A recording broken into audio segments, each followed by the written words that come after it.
Try करिए India की बेहतरीन स्टॉक रिसर्च वेबसाइट ticker.finology.in और ढूंढ निकालिए अपना अगला मल्टी बैगर। नमस्कार दोस्तों, मेरे स्टॉक मार्केट सीरीज को आपने बहुत प्यार दिया है और इसीलिए मैं मजबूर हो गया कि इस सीरीज में एक वीडियो और लाया जाए और एक इंपॉर्टेंट प्रॉब्लम को सॉल्व किया जाए।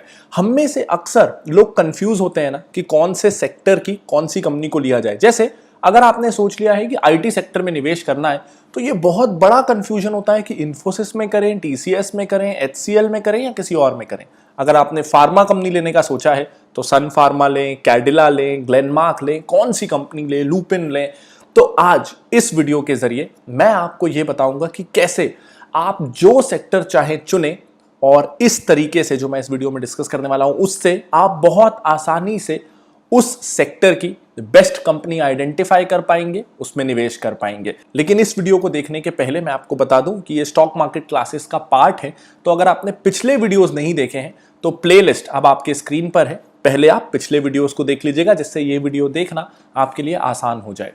चलिए, अब मैं आपको आज 3 बैंक्स के एग्जाम्पल से, मैंने बैंकिंग सेक्टर चुना है, बैंकिंग सेक्टर के एग्जाम्पल से समझाता हूं कि कैसे आप किसी भी सेक्टर में कंपनीज को आइडेंटिफाई, एनालाइज, डिफरेंशिएट कर सकते हैं और बेस्ट पिक अपने लिए डिसाइड कर सकते हैं। मैं बैंकिंग सेक्टर का एग्जांपल ले रहा हूं, लेकिन ticker.finology.in को आप यूज करके किसी भी सेक्टर में इस तरीके को अपना सकते हैं। तो चलिए हम शुरू कर रहे हैं एचडीएफसी बैंक से। लेकिन शुरू करने के पहले एक बात का ध्यान रखिए कि आज जो मैं फीचर्स बताने वाला हूं वो आप भी यूज करें। इसके लिए जरूरी है कि आप टिकर प्लस को सब्सक्राइब कर लें या उसका ट्रायल ले लें, जिससे आपको वो फीचर्स मिल जाएंगे जो मैं आज यूज करने वाला हूं। तो टिकर प्लस का ट्रायल या सब्सक्राइब इसे कर लीजिएगा, ये टूल्स अवेलेबल रहेंगे। अब चलते हैं प्रॉफिट एंड लॉस स्टेटमेंट पे। अब एक सिंपल चीज समझिए कि कोई कंपनी है जो 100 रुपए का माल बेचती है, कोई कंपनी है जो 500 रुपए की सेल्स करती है, कोई है जो 2000 रुपए की सेल्स करती है। तो अलग अलग साइजेस की कंपनी होती है। एचडीएफसी बैंक देश का सबसे बड़े बैंक्स में से एक है, आईडीएफसी फर्स्ट बैंक अभी छोटा है, नया है, तो अलग अलग साइज की कंपनीज हैं।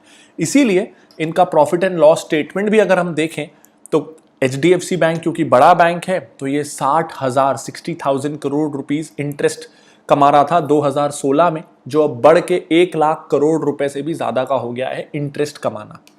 वहीं अगर हम आईडीएफसी को देखें, नया बैंक है, छोटा बैंक है, तो ये 3,000 करोड़ से ज्यादा का इंटरेस्ट कमा रहा था, जो अब बढ़ के 15,000 करोड़ हो गया है।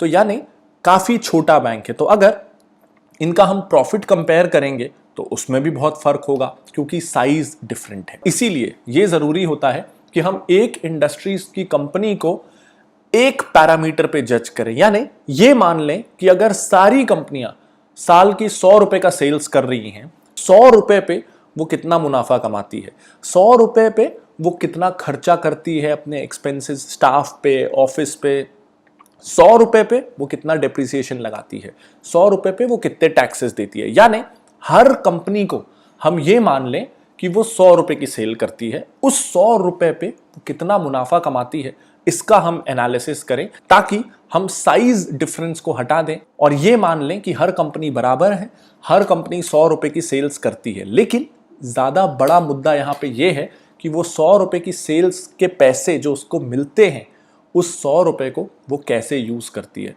हमको ये नहीं देखना है एक एनालिसिस के समय कि वो कितने रुपए का माल बेचती है, हमको ये देखना है कि जो पैसे माल बेच के उसके पास आते हैं उसको वो कितने अच्छे से यूज करती है। क्योंकि जो आज छोटा है, अगर वो 100 रुपए की सेल्स से आए हुए पैसे को अच्छे से यूटिलाइज करेगा तो कल को बड़ा हो जाएगा। तो हमको कल के विनर्स को ढूंढना है।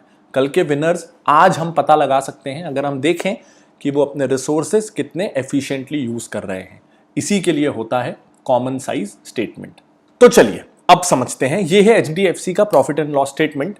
और ये जो पर्पल बॉक्स में आप पर्पल कलर से परसेंटेज में फिगर्स देख रहे हैं, यही है कॉमन साइज स्टेटमेंट। जैसा मैंने बताया कि हम मानते हैं कि टोटल सेल्स 100 रुपए की हुई, तो हमेशा कॉमन साइज स्टेटमेंट को परसेंटेज में डिनोट किया जाता है।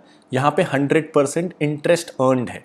अब इंटरेस्ट अर्न क्या है आराम से समझिएगा, बहुत धीरे धीरे बेसिक्स से मैं समझाऊंगा और मुझे विश्वास है कि इस वीडियो के एंड तक कॉमन साइज स्टेटमेंट का यूज, यूटिलिटी, एनालिसिस आपको क्लियर हो जाएगा। पहले जान लेते हैं इंटरेस्ट अर्न्ड क्या होता है। तो इंटरेस्ट अर्न्ड यानी बैंक ने जो लोन्स बांटे, जो क्रेडिट कार्ड्स बांटे, यानी हर तरीके से जहां से भी बैंक ने इंटरेस्ट कमाया उसे कहते हैं इंटरेस्ट अर्न्ड। अब क्योंकि इंटरेस्ट पे पैसा देना बैंक की कोर एक्टिविटी है, इसीलिए हमने उसे बेस लिया है। जो 100% सबसे ऊपर फिगर रहती है, आप ये मान सकते हैं कि वो बेस है। अब बैंक का क्योंकि कोर ऑपरेशन लोन्स बांटना है, उस पर इंटरेस्ट कमाना है, तो बैंक्स पे हमने बेस इंटरेस्ट अर्न लिया है। अलग अलग सेक्टर में आप प्रॉफिट एंड लॉस स्टेटमेंट में हम देखेंगे कि हमने बेस अलग अलग लिया है डिपेंडिंग उस इंडस्ट्री में क्या ठीक है। अब हम जानते हैं अदर इनकम क्या है। ये वो इनकम है जो बैंक इंटरेस्ट के अलावा बाकी तरीकों से कमाता है, जैसे लॉकर की फीस हो गया, कोई और तरह का फीस हो गया, म्यूचुअल फंड इंश्योरेंस बेचने पे कोई कमीशन आ गया, तो वो अदर इनकम है।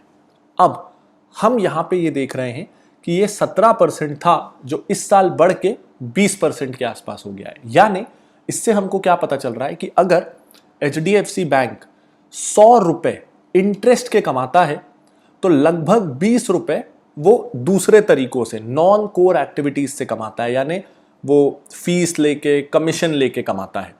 तो HDFC बैंक को पैसे कैसे मिलते हैं? लगभग 100 रुपए उसको मिलते हैं इंटरेस्ट से और लगभग 20 रुपए मिलते हैं उसको फीस चार्ज करके या कमीशन चार्ज करके। अब ये तो हमने देखा कि HDFC बैंक कमाता कैसे है। अब खर्चा, इंटरेस्ट एक्सपेंडेड, यानी इंटरेस्ट वो कितना देता है। किसको इंटरेस्ट देगा? FD पे इंटरेस्ट, सेविंग्स अकाउंट पे इंटरेस्ट, करंट अकाउंट में अगर ऑटो स्वीप है तो उस पे इंटरेस्ट। तो और ये कितना होता है, ये एक अंदाजा अब आपको देगा कि 100 रुपए अगर HDFC बैंक को मिलते हैं अपने कस्टमर से इंटरेस्ट के रूप में, जिसको HDFC ने लोन दिया है, अगर लोन से वो 100 रुपए कमा रहा है तो डिपॉजिटर्स को उसको लगभग उसका आधा देना पड़ रहा है। यानी आप ये समझ सकते हैं रफली कि HDFC बैंक, अगर आप HDFC बैंक के पास जाके पैसा जमा करते हैं तो आपको 3% का इंटरेस्ट मिलता है और उस पे HDFC बैंक आगे जो लोन बांटता है उस पे पैसे कमाता है और काफी ज्यादा कमाता है, क्योंकि अगर 100 रुपए बैंक इंटरेस्ट इनकम कमा रहा है तो केवल 50 रुपए उसको देने पड़ रहे हैं जिससे उसने पैसे लिए थे। तो जरा सोचिए, इससे हम बैंकिंग बिजनेस भी समझ पा रहे हैं कि HDFC लोगों के पैसे पे कमा रहा है, लेकिन लोगों को उसको केवल देने पड़े 58,000 करोड़ और उस 58,000 करोड़ पे उसने इंटरेस्ट कमाया 1,14,000 करोड़। तो HDFC बैंक लोगों के पैसे पे कितने अच्छे से इंटरेस्ट कमा रहा है और उसको केवल आधा पैसा अपने डिपॉजिटर्स को देना पड़ रहा है। इसके बाद हम बात करते हैं ऑपरेटिंग एक्सपेंसेस की। ये क्या है?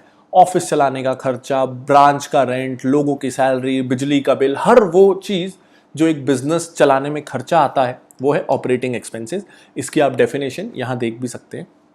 ये HDFC बैंक जो अपने कोर ऑपरेशन से कमाता है, अगर 100 रुपए कमाता है तो लगभग 26 रुपए उसके इन खर्चों में चले जाते हैं। अब देखिए, 100 रुपए वो कमाया लोन से, जिसमें से 51 रुपए तो उसको देने पड़ गए जिससे उसने डिपॉजिट लिया था और लगभग बाकी 26 रुपए उसे खर्च करने पड़ गए, सेल्स में, सैलरी में, रेंट में, ये सब खर्चा हो गया उसका।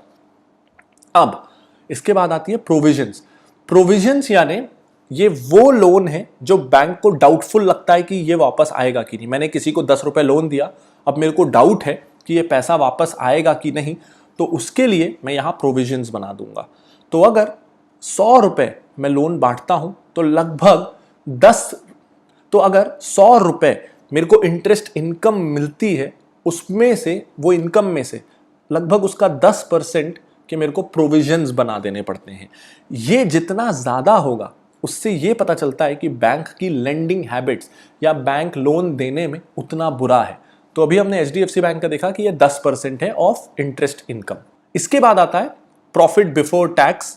तो ये लगभग इंटरेस्ट कितना मिलता है उसके मुकाबले 31% है। उसके बाद आता है प्रॉफिट बिफोर टैक्स। तो लगभग अगर 100 रुपए में इंटरेस्ट कमाता हूं तो 31 रुपए के आसपास मेरा प्रॉफिट होता है टैक्स के पहले, लेकिन उसमें से 9 रुपए मुझे लगभग टैक्स देना पड़ता है और अल्टीमेटली मेरा नेट प्रॉफिट बचता है 22-23% के आसपास। और ये इंप्रूव हुआ है, पहले ये 20.4 था, अब ये लगभग 23 के पास होने वाला है। तो अब सोचिए, 100 रुपए मैं इंटरेस्ट से कमाता हूं, 20 रुपए मैं फीस कमीशन से कमाता हूं, ये हुआ 120 और उसमें से बचते हैं केवल 22 रुपए मेरे पास एज प्रॉफिट। ये था HDFC बैंक का प्रॉफिट एंड लॉस का common size analysis. Balance sheet analysis भी है, लेकिन पहले हम एक दूसरा बड़ा बैंक देखते हैं जो एक्सिस बैंक है। इनके P&L स्टेटमेंट में जाते हैं। अब यहां पहला फर्क देखिए कि एक्सिस बैंक की अदर इनकम उनके इंटरेस्ट के मुकाबले लगभग 25% है। HDFC के केस में वो 20% थी। यानी एक्सिस बैंक अच्छा है लोगों से फीस वसूलने में, चाहे वो इंश्योरेंस बेचना हो तो कमीशन मिल रहा है, म्यूचुअल फंड बेचना हो, लॉकर फीस हो, अदर चार्जेस हो, इस चीज में एक्सिस बैंक अच्छा है। नॉन कोर एक्टिविटीज से वो ज्यादा पैसा निकाल पाता है HDFC के मुकाबले। अब अगर 100 रुपए उसको इंटरेस्ट आता है तो उसमें से 60 रुपीज उसको अपने डिपॉजिटर्स को देना पड़ता है। यानी डिपॉजिटर्स को एक्सिस बैंक अट्रैक्ट करने के लिए ज्यादा इंटरेस्ट देता है। HDFC का ये खर्चा अगर वो 100 रुपए कमा रहा है तो उसमें से केवल 51 रुपए 51 रुपीज उसे डिपॉजिटर्स को देना रहता था, लेकिन एक्सिस को 60 रुपीज देना पड़ रहा है। यानी कोर बैंकिंग में HDFC बेटर है, नॉन कोर बैंकिंग में एक्सिस बैंक बेटर है। ऑपरेटिंग एक्सपेंसेस, स्टाफ का खर्चा, ऑफिस का खर्चा लगभग सेम है। इनका 27% है 27, HDFC का 26। ये यूजुअली सिमिलर ही रहता है क्योंकि रेंटल सिमिलर रहेंगे, स्टाफ के खर्चे सिमिलर रहेंगे। अब हम आते हैं प्रोविजंस पे। यहां ये सबसे बड़ा डिफरेंशिएटिंग फैक्टर है। HDFC को अगर उनकी इंटरेस्ट इनकम 100 रुपीज है तो प्रोविजंस उसके मुकाबले केवल 10 रुपीज 10% होता था। लेकिन एक्सिस बैंक को अपनी इंटरेस्ट इनकम के कंपैरिजन में उसका 30% एज प्रोविजंस बनाना पड़ता है। यानी एक्सिस बैंक की लेंडिंग हैबिट्स HDFC जितनी अच्छी नहीं है। बड़ा हिस्सा जो वो इंटरेस्ट से कमाते हैं उसके मुकाबले उनको प्रोविजंस में रखना पड़ता है, जिस कारण इनका नेट प्रॉफिट केवल 2.5% के आसपास रहा। और ये 2018 में भी कम हुआ था, 2016 में ये अच्छा था, लेकिन पिछले 4 साल ये अच्छा नहीं रहा है। अब हम देखते हैं नए बैंक की क्या हालत है। IDFC फर्स्ट बैंक, अगर इनको 100 रुपए का इंटरेस्ट मिलता है तो उसके मुकाबले ये फी इनकम काफी कम ले पाते हैं, सिर्फ 10% के आसपास। क्योंकि IDFC फर्स्ट बैंक के पास एक तो खुद के प्रोडक्ट्स नहीं है, बहुत ज्यादा वो खुद का म्यूचुअल फंड, इंश्योरेंस, खुद का क्रेडिट कार्ड ये नहीं बेच पाते, उस कारण अदर इनकम मार खाती है। इसके अलावा इनको डिपॉजिटर्स को अट्रैक्ट करने के लिए ज़्यादा इंटरेस्ट भी देना पड़ता है। हम ये देखते हैं कि IDFC के काफ़ी ऐड वैड चलते हैं, जिस कारण जो 100 रुपए आते हैं उसमें से 65 रुपीज़ के आसपास तो इनको डिपॉजिटर्स को देने पड़ जाते हैं। ये पहले और ज़्यादा था, 76, 79। धीरे धीरे ये थोड़ा ठीक हुआ है, लेकिन पहले 100 रुपये अगर ये कमाते थे तो 80 रुपये डिपॉजिटर्स को दे देते थे, तो बहुत कम इनके लिए बचता था। इसके बाद इनके ऑपरेटिंग एक्सपेंसेस भी ज़्यादा हैं। हालांकि क्योंकि ये एक्सपांड कर रहे हैं, इनकी ब्रांचेस नई हैं और कई सारे नए खर्चे होते हैं ब्रांच को सेटअप करने में, मार्केटिंग एग्रेसिवली करनी पड़ती है, तो उस कारण हो सकता है ये प्रोविजन ज़्यादा हो। हालांकि उसे कैपिटलाइज करके बैलेंस शीट में डाला जाता होगा, लेकिन फिर भी कुछ एक्सपेंसेस होते हैं जो ज़्यादा होते हैं। तो इसे, क्योंकि ये नया एक्सपांडिंग बैंक है, तो हम इसे इग्नोर कर सकते हैं, इसके लिए इन्हें माफ़ कर सकते हैं। अब प्रोविजंस की बात, तो देखिए प्रोविजंस इनके भी हालांकि एक्सिस से कम है इस साल, लेकिन HDFC से काफ़ी ज़्यादा है। यानी इनकी लेंडिंग हैबिट्स भी HDFC जितनी अच्छी नहीं है। और इस कारण से, क्योंकि इनको डिपॉजिटर्स को खूब सारा पैसा देना पड़ता है, इनके ऑपरेटिंग एक्सपेंसेस ज़्यादा हैं, उस कारण ये बैंक अभी लॉसेज में है। तो अभी तक हम ये एनालाइज कर पाए कि इंटरेस्ट, अगर कोर बैंकिंग की बात है तो HDFC को पैसा काफ़ी सस्ते पे मिलता है। लोग कम इंटरेस्ट में भी वहाँ पैसा डिपॉजिट कर देना चाहते हैं, जिस कारण इनको लोगों को इंटरेस्ट देने का खर्चा कम है। वहीं ये लोग लोन्स देते भी बहुत अच्छा है, इनका पैसा डूबता नहीं है, जिस कारण इनको प्रोविजंस कम बनाने पड़ते हैं। एक्सिस बैंक एक चीज़ में अच्छा है, नॉन बैंकिंग इनकम में, यानी ये कस्टमर्स को कमीशन में प्रोडक्ट्स अच्छे से बेच पाते हैं, उनसे बहुत सारे तरह की फीस ले पाते हैं, लेकिन कोर बैंकिंग में अच्छा नहीं है, इनको काफ़ी सारे प्रोविजंस बनाने पड़ते हैं। तो इससे आपको काफ़ी कुछ ये क्लियर हो पाया कि कौन सा बैंक किस मामले में बेटर है, किस मामले में बुरा है। अब चलते हैं अगले कंसेप्ट की ओर, कॉमन साइज बैलेंस शीट को कैसे एनालाइज करना है। लेकिन उसके पहले, अगर आपको ये लेसन्स पसंद आ रहे हैं, ये वीडियो से अगर आप कुछ सीख पाए अभी तक, तो जल्दी से दबा दीजिए लाइक बटन को, और अगर आपने अभी तक इस चैनल को सब्सक्राइब नहीं किया है तो दबा दीजिए सब्सक्राइब बटन को और बेल आइकन को, ताकि इस तरह का हर वीडियो का नोटिफिकेशन आपको मिलता रहे। और अगर आप इसी तरह लॉन्ग टर्म इन्वेस्टिंग और फंडामेंटल एनालिसिस सीखना चाहते हैं, अलग अलग सेक्टर्स की कंपनीज को डीपली एनालाइज और वैल्यू करना सीखना चाहते हैं, तो आप ज्वाइन कर सकते हैं मेरे 1 साल के investing course academy of value investing को, जहां 1 साल तक लगातार videos, text lessons, stock analysis templates, reports, assessments के जरिए हम आपको सिखाएंगे एक अच्छा और नॉलेजेबल इन्वेस्टर बनना। इस कोर्स का लिंक आपको ऊपर कार्ड पे और इस वीडियो के डिस्क्रिप्शन में मिल जाएगा।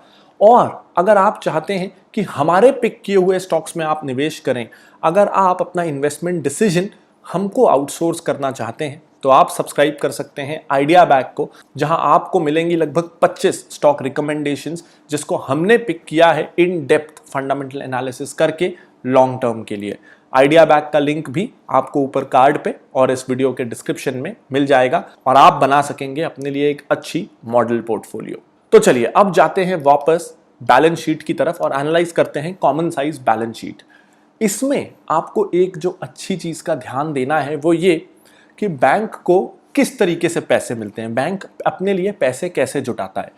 या तो वो शेयर होल्डर्स से पैसे मांग सकता है, वो इक्विटी इशू करके लोगों को शेयर्स इशू करके पैसा इकट्ठा कर सकता है जिसे हम शेयर कैपिटल कहते हैं, या वो रिजर्व्स के जरिए, यानी अगर पिछले साल बैंक ने प्रॉफिट कमाया तो लोगों को डिविडेंड ना देके उसे अपने पास ही रख लिया तो वो रिजर्व्स बना सकता है। वो लोगों से FD, current account, savings account खुलवा सकता है, वो डिपॉजिट्स हो गए, या वो खुद कहीं और से पैसा ले सकता है, चाहे आरबीआई से ले, चाहे दूसरे बैंक से इंटर बैंक डिपॉजिट्स ले।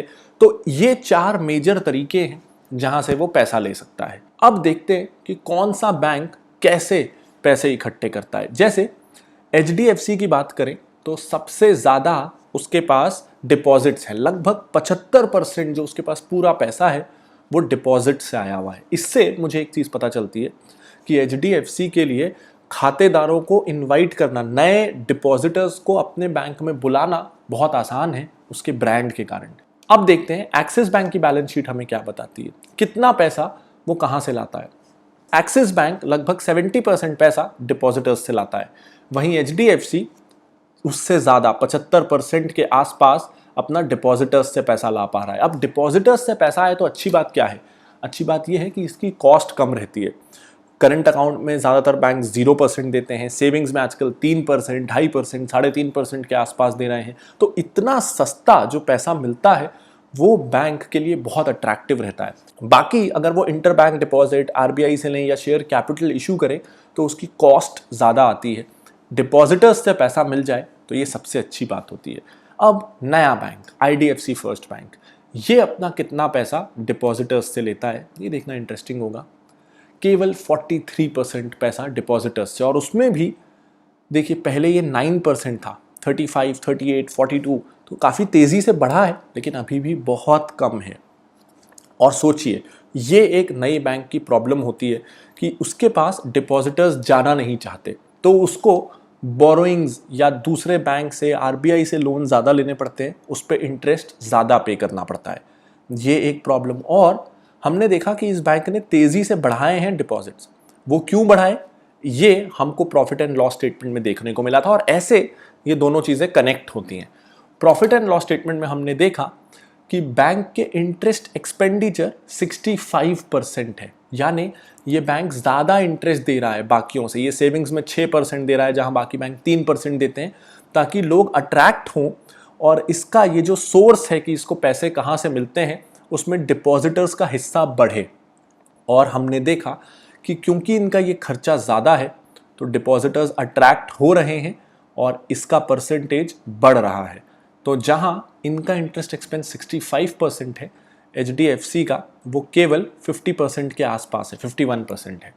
तो आईडीएफसी बैंक को ज़्यादा इंटरेस्ट देना पड़ रहा है डिपॉजिटर्स बुलाने के लिए, उसके बावजूद केवल 43%। वहीं बाकी बैंक के लिए, एक्सिस के लिए 70%, एचडीएफसी के लिए 75%।